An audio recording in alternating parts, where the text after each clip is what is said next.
You're going about your day, minding your own business, content with all your choices, and happy with how your plan for the day fits in with all the things you want to achieve with your time, and then boom. The teeniest, tiniest little thing happens, and suddenly you've thrown all your toys out the pram because it's the worst thing ever, and it's completely ruined your day so you don't do any of the things that you set out to do in the first place. You know the tiniest little annoying thing that happens, you know the kind of thing I'm talking about. It could be the fact that you make yourself a cup of tea or coffee in the morning, and you get right to the last stage of making it, you open the fridge and you realize there's no milk left. Maybe it's something as tiny as someone was just a little bit rude to you or just forgot to say thank you to you when you did something for them. Or maybe you get up in the morning and you go for a shower, but halfway through your shower you realize you need the toilet, so you have to get out the shower, you go and do the toilet, but you're all wet and you feel gross, and you have to get in the shower and you do this weird kind of toilet wet shower thing, and you feel absolutely disgusting. And don't look at me like that.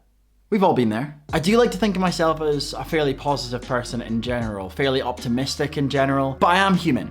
And I think we're all guilty as human beings of often letting these little downers, these tiny little things that go wrong in our day, completely derail our full day. More recently, I've found myself being affected by these little things a little bit more than I think I usually am. I don't know if it's like the stress of lockdown and it's kind of getting to me a little bit now, but the past couple of weeks, the smallest negative thing can happen to me and it ruins my full day. I mean, the example that jumps to mind, and is actually the reason that I'm making this video in the first place, is that over the past 14 days, I've tried and failed to make no less than 3 videos for this channel. On each of those 3 occasions, the tiniest little thing has gone wrong while making the video, and I've just given up. I've thrown in the towel completely. And it actually goes even further than that, because the days that it's happened, I end up just spending the full day wallowing in self-pity about how I've failed. And it's kind of left me thinking that I maybe need to work on this a little bit. It's made me think I need to work a little bit harder on letting go of things a little bit and not letting the small things worry me as much as they maybe do. So I did what I do best, and I went to the internet for some answers. And I found some tips that other people have used to help them not sweat the small stuff so much. And over the past couple of weeks, I've been trying a bunch of them. And I'll be honest, some of them are brilliant, some of them work really well for me,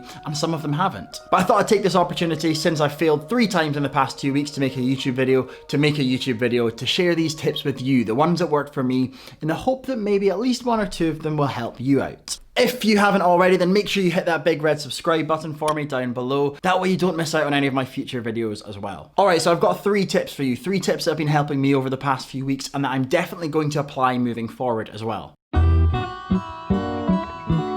Tip number 1 is to practice reframing things. Now, the idea of reframing things is a tip that is absolutely not unique to this area of discussion. In fact, if you open any self-development book or article or anything, there's usually going to be something in there about the ability to reframe a situation in a more positive light. But this tip is all over self-development for a reason, and that's really simply because it works. You know, every coin has 2 sides, every story can be seen in more than one way, every cloud does have its silver lining. And as people, we all have an individual choice on the way we view situations in our life. You know, when these little annoyances happen to us, we can choose to see them as a huge deal, a massive issue that are gonna ruin our day completely. Or we can choose to do the opposite. We can choose to just see them as the tiny, insignificant little things that they are, and just one of those things that kind of happens to us. One day earlier last week, I woke up at about 5 AM because really simply I couldn't sleep. Now, the idea of getting up at 5 AM for me is horrible, and I did really try to get back to sleep, but I just couldn't. Now, at first I was really frustrated by this. I kind of thought it was going to ruin my day because I didn't get the sleep I needed. I woke up tired and groggy and annoyed and frustrated, and I was definitely kind of in that headspace that this was going to set my whole day up to fail. But I used this technique that we're talking about here, and I decided to reframe the situation slightly for myself. I used the fact that I'd got up really early to go and do something cool, something a bit different. So I got up, I got in the shower, I got in my car, and I drove into the city centre. Now, the city centre was absolutely dead, and it was a kind of eerie, misty morning, so I decided to go out with my camera and go on a bit of a walk around the city while it was completely deserted and get some cool photos. So by reframing this negative situation of, it sucks that I'm up so early and I'm not getting the sleep I need, into the positive of, great, I'm up nice and early, I can get some other interesting, cool, or different stuff done that I wouldn't usually have the opportunity to do, it meant I actually ended up having a really great day. I got home at about 9 in the morning that day, ready to start the stuff that I wanted to do anyway with my day, but I had a great start. I'd been on a walk, I got some fresh air, seen parts of the city that I hadn't seen before, and I'd got some cool photos. By practicing to frame things in their simplest, or I guess most positive form, it really helps me keep some perspective, and it does really help me to stop letting these little inconveniences ruin my whole day. All right, point number 2 is to learn to read into situations a little bit less. This is something that I am actually really bad at. This for me is particularly bad when I'm not feeling great or I'm just not in the kind of positive mental space. I tend to take the wrong information out of a situation, and I usually take things a bit more personally than they were maybe intended. Because when you start to read too far into things, you can really easily misinterpret someone's intentions of their actions. If you didn't know already, I'm currently in a very long distance relationship. My partner lives in America. We had actually planned to move to Canada back in April, but it that should not be named has kind of thwarted those plans for now. And I think this concept of reading too deeply into situations is probably the biggest source of friction between the two of us, because we're so far apart and because we have quite a big time difference between us.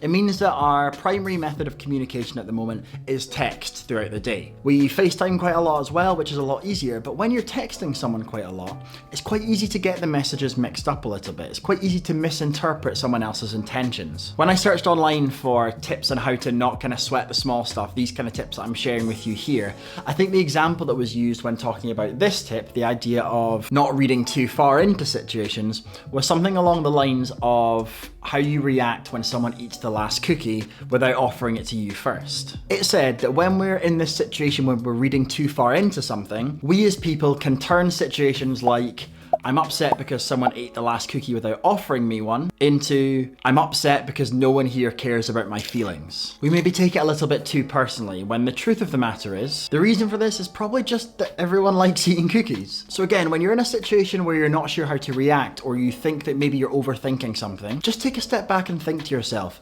is there possibly another way that this is intended? Am I taking this a little bit too personally? Because just by taking a second and considering it a bit more, I think you can make a big difference to the way that you feel about it.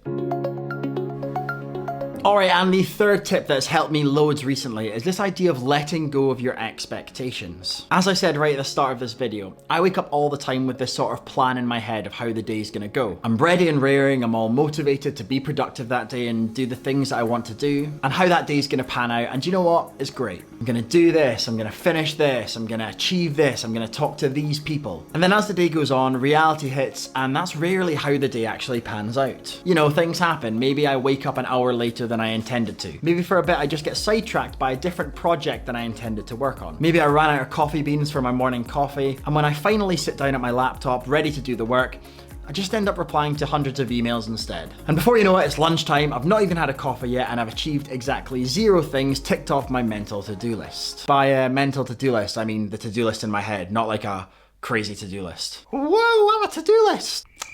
Never doing that again. Now, when it gets to this point at lunchtime, it can be so easy to just kind of write that day off as one of those bad days, because the high hopes that I held for that day have been totally let down. But what's actually happened here is that I've let my high expectation of the day cloud my reality of the situation. So I think the solution here is just to let go of that high expectation a bit more. Realize that yes, the day might be off to a bit of a slow start, but you know what? It's far from over. There's almost always plenty of time to kind of turn it around and still make things work for you. This honestly has been the biggest tip for me. As I say, it's really helped me. I hope it helps you too. I really hope that any or all of these tips are as useful to you as they have been to me over the past couple of weeks. I do think we're all guilty of it, and I do think it's really easy to let these little things get us down and to let them kind of ruin our day. But the problem with this is that over time, these little things start to add up. They start to pile up and accumulate. So I do think it's important to deal with them as and when they come along. If you did enjoy this video at all, then check out some of my other ones. Make sure you give me a massive thumbs up for this as well, and I will see you in the next one.